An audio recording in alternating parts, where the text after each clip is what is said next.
Assalamualaikum warahmatullahi wabarakatuh. Saya dari kelompok 6. Nama saya Rifmatul Mughfirah dengan nomor NPM 191250032. Dan perkenalkan, nama saya Siti Nur Khotimah dengan NPM 1912534.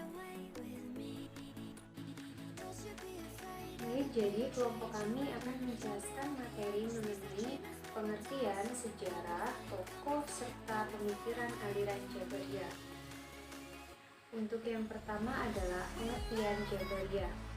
Secara bahasa, Jabariyah berasal dari kata jabaro yang mengandung pengertian memaksa. Sedangkan secara istilah, Jabariyah adalah menolak adanya perbuatan dari manusia dari perbuatan kepada Allah.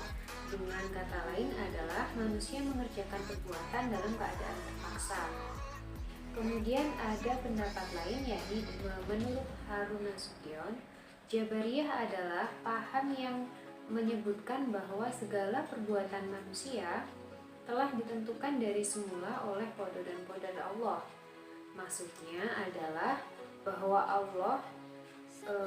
setiap perbuatan yang dikerjakan manusia tidak berdasarkan kehendak manusia itu sendiri, tetapi diciptakan oleh Tuhan dan dengan kehendaknya. Di sini manusia tidak mempunyai kebebasan dalam berbuat karena tidak memiliki kemampuan. Ada yang mengistilahkan bahwa Jabariyah adalah aliran manusia menjadi wayang dan Tuhan sebagai dalangnya. Yang selanjutnya adalah sejarah timbulnya aliran Jabariyah. Paham Jabariyah pertama kali diperkenalkan oleh Ja'ad bin Dirham, kemudian disebarluaskan oleh Jaham bin Sofwan dari Khurasan. Dalam perkembangan, paham ini juga dikembangkan oleh tokoh lain. Jadi tidak hanya tokoh yang dua tadi, ada tokoh-tokoh lain yang turut mengembangkan atau berpartisipasi dalam aliran ini atau aliran Jabariyah, yakni antara lain Husain bin Muhammad Najjar dan Ja'ad bin Dirham. Pendapat lain mengatakan bahwa kemunculan aliran Jabariyah terpengaruh dari paham ajaran Yahudi dan Nasrani, yaitu Yahudi yang bersekte Qur'an dan Nasrani yang bersekte Yahudiyah. Saya akan melanjutkan pembahasan yang selanjutnya, yaitu pembahasan tentang tokoh-tokoh dalam aliran Jabariyah. Ada 4 tokoh dalam aliran Jabariyah yang masing-masing mempunyai pendapat yang berbeda-beda. Untuk tokoh yang pertama, yaitu Jaham bin Sufyan. Dia mempunyai pendapat bahwa 1. Manusia tidak mampu untuk berbuat apa-apa. Manusia tidak mempunyai kehendak. Manusia tidak mempunyai pilihan. Dan manusia tidak mempunyai daya. Jadi, menurut pendapat beliau, manusia itu bergerak itu sesuai dengan kehendak Allah, bukan dari kehendak dirinya sendiri. Yang kedua, surga dan neraka tidak kekal. Tidak ada yang kekal selain Allah. Menurut pendapat beliau, semua makhluk yang ada di dunia, baik surga, neraka, akhirat, semuanya itu tidak ada yang kekal. Yang kekal hanyalah satu, Allah. Untuk pendapat yang ketiga, beliau mengatakan bahwa iman adalah makrifat atau membenarkan diri. Dan yang terakhir, beliau berpendapat bahwa kalam Tuhan adalah makhluk seperti layaknya manusia. Tokoh yang kedua yaitu Ja'ad bin Dirham. Beliau mempunyai beberapa pendapat. Yang pertama yaitu Al-Quran itu adalah makhluk, sama seperti dengan pendapat Jaham bin Sufyan. Yang kedua, Allah tidak mempunyai sifat yang serupa dengan makhluk, seperti sifat berbicara, sifat melihat, dan sifat mendengar. Semua sifat itu tidak dimiliki oleh Allah. Jadi Allah tidak serupa dengan makhluknya. Pendapat yang ketiga yaitu manusia terpaksa oleh Allah dalam segala-galanya. Jadi semua yang dilakukan oleh manusia itu adalah kehendak dari Allah, bukan semata-mata dari manusia sendiri. Untuk tokoh yang ketiga yaitu Husain bin Muhammad An-Najjariyah.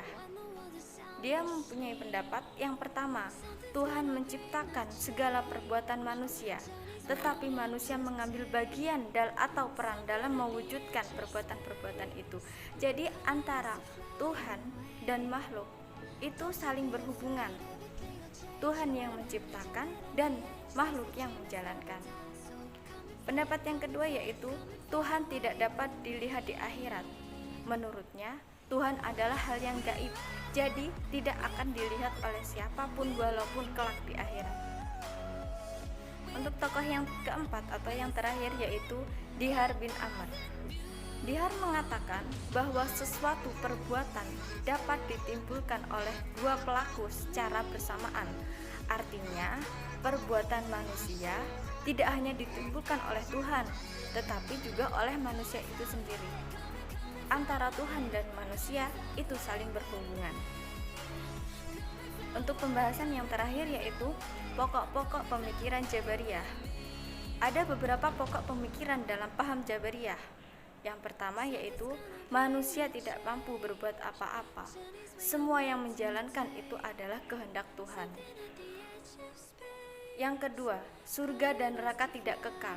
Begitupun dengan yang lainnya.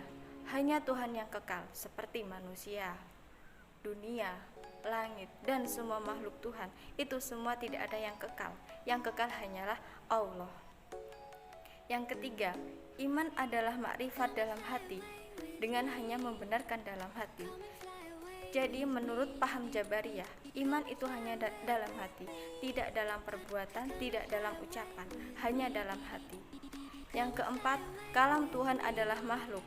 Allah Subhanahu wa Ta'ala Maha Suci dari segala sifat keserupaan dengan makhluknya. Dalam paham Jabariyah, Allah itu tidak mempunyai sifat seperti makhluk. Yang kelima, Allah tidak mempunyai sifat serupa dengan makhluk, seperti Allah tidak melihat, Allah tidak mendengar, dan Allah tidak berbicara. Semoga apa yang kami sampaikan bisa bermanfaat bagi kita semua. Saya akhiri. Wassalamualaikum warahmatullahi wabarakatuh.